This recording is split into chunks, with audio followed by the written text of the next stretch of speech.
E aí galera, aqui é o Fabrício Carraro de novo e no vídeo de hoje a gente vai falar sobre a língua russa, ou também o polonês ou outras línguas eslavas.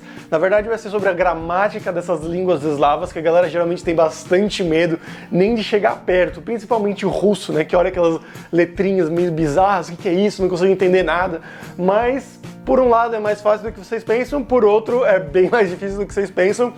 Mas eu vou explicar aqui pra vocês como é que funciona essa gramática, tanto do russo, do polonês, de outras línguas eslavas. Mas antes disso, o nosso jabazinho aqui, que é a Alura Língua, né? Que como vocês já sabem, é o braço da Alura Cursos Online de Tecnologia para quem quer aprender inglês. E eu com muito orgulho ajudei a desenvolver a Alura Língua, e lá tem os métodos que eu utilizo e outros poliglotas utilizam para aprender idiomas, né? Então podem ter certeza que foi uma coisa muito bem pensada e você vai poder estudar inglês no seu ritmo. Então é só chegar lá em www.aluralingua.com.br e começar a estudar inglês hoje mesmo. Mas voltando aqui pro vídeo, eu vou começar a falar sobre o russo, que foi a primeira língua eslava que eu estudei realmente. Eu comecei mais ou menos uns 8, 9 anos atrás. E à primeira vista, né, você pensa, caramba, por que o cara vai estudar russo? Já fiz um vídeo sobre isso, vocês podem dar uma olhada aqui nos vídeos antigos do canal, explicando por que eu comecei a estudar o russo. Mas esse não é o ponto aqui. O ponto é que você olha assim e você, meu Deus, deve ser muito difícil porque eu não consigo ler nada, aquelas letras bizarras, o R ao contrário, o I ao contrário, o N ao contrário, o que é isso? Não consigo entender. Calma, muita calma. Isso é uma coisa que realmente eu entendo porque pode assustar, porque você olha assim, não consegue nem ler o que está escrito, pelo menos em outras línguas, sei lá, você olha o polonês mesmo, ele é escrito com um alfabeto latino, então mesmo que você não entenda o que está escrito, você consegue ler assim, por cima, pelo menos identificar as letras ali. E com o russo, nem isso, na verdade, se você não conhecer o alfabeto cirílico. Só que muita gente demoniza muito isso, acha que é um bicho de 7 cabeças esse alfabeto, que é, na verdade, a coisa mais fácil de longe do idioma russo, o alfabeto. Se você pegar firme, assim, realmente para estudar, você consegue aprender todo o alfabeto em 3 dias, mais ou menos.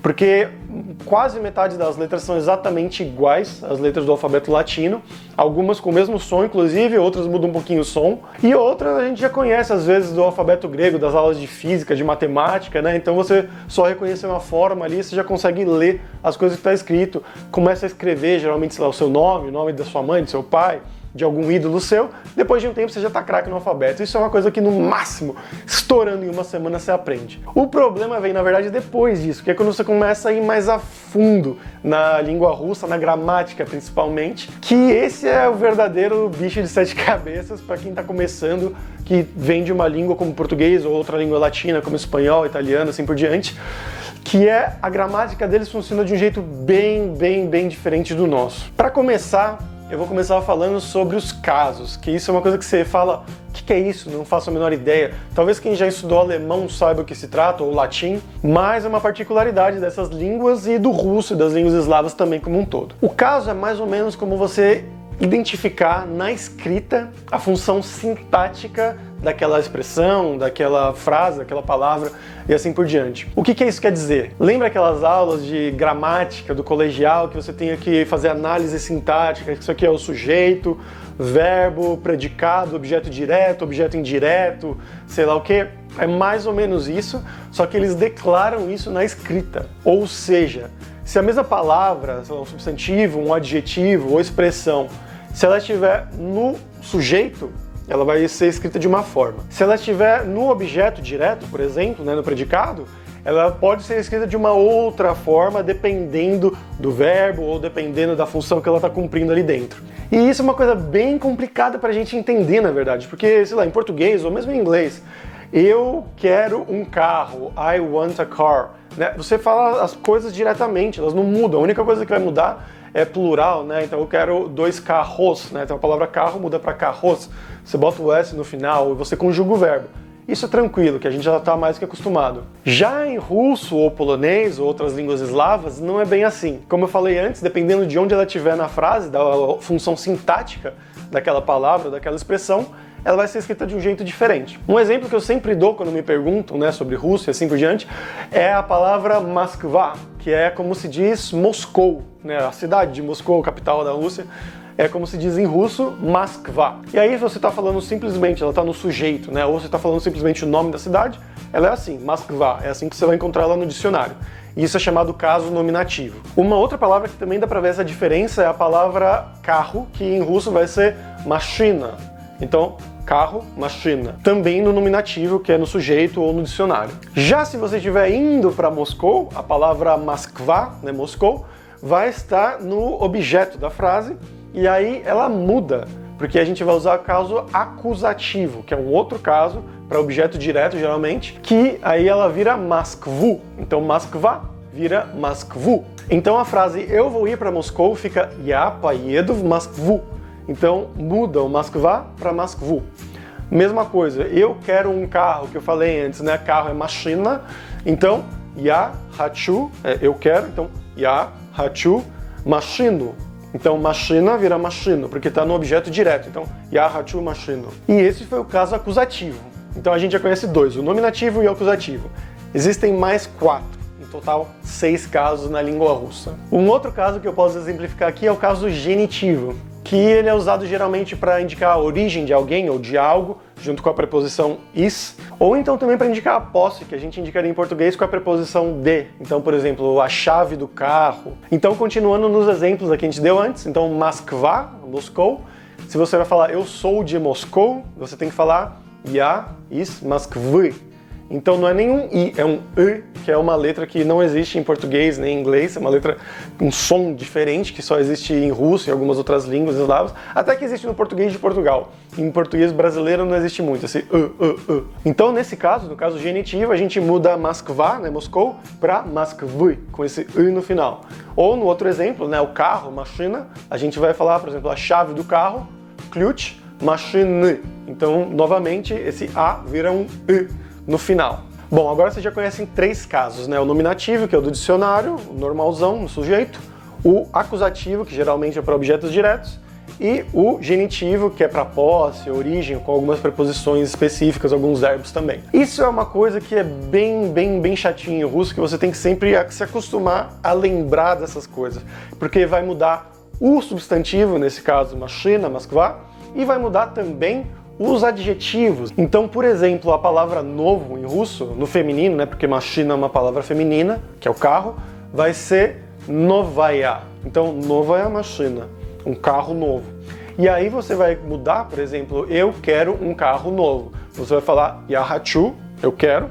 Como ele está no objeto direto, a gente usa o caso acusativo, então Я хочу новую машину. Então você muda não só o машину, você muda o novo de novaya para новую também.